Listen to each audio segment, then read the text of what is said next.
Hello students, आप सभी का हमारे इस यूट्यूब चैनल में स्वागत है। स्टूडेंट्स, हम intermediate mathematical methods for economics के पेपर सॉल्व कर रहे थे और क्वेश्चन नंबर 1B पे हम पहुंच चुके हैं। क्वेश्चन नंबर 1B आपको आपकी स्क्रीन पे शो हो रहा होगा।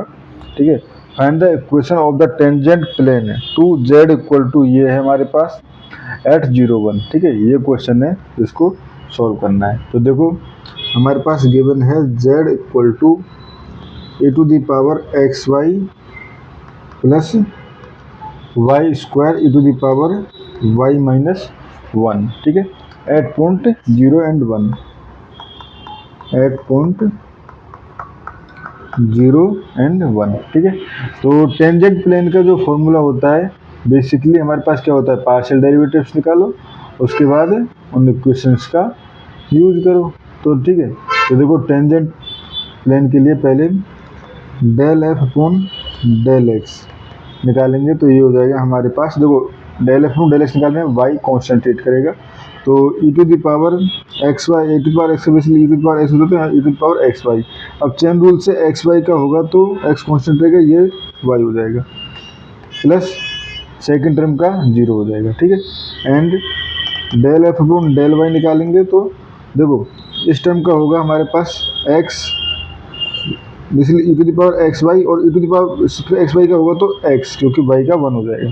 ठीक है, प्लस यहाँ पे यू डॉट वी रूल लगेगा। यू डॉट वी रूल क्या कहता है, डेरिवेटिव का, बेसिकली डेरिवेटिव का होता है del upon d upon u dot v equal to, ये हो गया हमारे पास यू को छोड़ो d v upon d x plus v को छोड़ो d u upon d x. ठीक है, तो पार्शियल डेरिवेटिव की बात करें तो ये पार्शियल हो जाएगा। ठीक है, तो यहाँ से वाई स्क्वायर को छोड़ा, e to the power y minus 1 कर दिया तो e to the power y minus 1। ठीक है, एंड ठीक है, अब e to the power y minus 1 को छोड़ा और वाई स्क्वायर कर दिया तो 2y। ठीक है स्टूडेंट्स, ये हो गया हमारे पास। अब वैल्यू निकालनी है एट 0 एंड 1। ठीक है, तो यहाँ से हो जाएगा हमारे पास del f upon del x. ठीक है, del f upon del x at 0 1 equal to, ये हो जाएगा हमारे पास x की वैल्यू 0, y की वैल्यू 1, तो ये हो जाएगा 1। ठीक है, यहाँ पे ये हो जाएगा e to the power 0 basically 1, और ये हो जाएगा 1। ठीक है, and del f upon del y, del f upon del y at 0 1।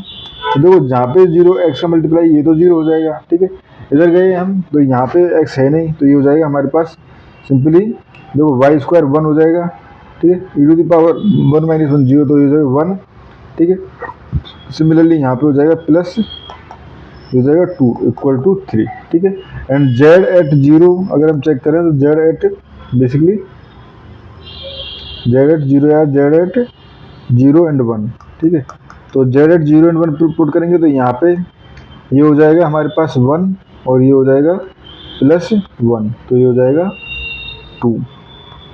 ठीक है, ये हो गया हमारे पास। तो अब देखो यहाँ से अगर हम इक्वेशन देना चाहें तो देखो z माइनस जेड 0। ठीक है, z minus z 0 equal to, ठीक है, ये होगी हमारे पास del f upon del x at जो पॉइंट गिवन है। ठीक है, यानी कि क्या गिवन था, 0 1। ठीक है, और ये हो जाएगी हमारे पास x माइनस एक्स नोट जो पॉइंट गिवन है हमारे पास। ठीक है, plus del f upon del y, यहाँ एक्स नोट बेसिकली क्या है 0, del f upon del y और वाई माइनस वाई नोट। ठीक है, तो यहाँ से z माइनस जेड 0, जेड 0 हो जाएगी 2 equal to del f upon del x कितना आया, ये हमारे पास आया था कितना 1, तो 1 x माइनस 0 प्लस, क्योंकि एक्स नोट जो है वो 0 गिवन है। ठीक है, सिमिलरली ये भी हमारे पास 0 1 वाली टर्म लेंगे, del f upon del y, तो ये हमारे पास आया था del f upon del y 3, तो 3। ठीक है, और वाई माइनस वाई नोट जो है वो 1 गिवन है, तो यहाँ से हो जाएगा जेड, देखो 2 इधर चले जाएगा राइट हैंड साइड में, तो हो जाएगा एक्स प्लस 3y। ठीक है, एंड जब 2 इधर गया तो प्लस का 2 हो जाएगा, और इधर माइनस 3 है तो माइनस 1। ठीक है, तो ये हमारे पास प्लेन हो गया। ठीक है स्टूडेंट्स, और इस क्वेश्चन में हमें इतना ही करना था। Thank you.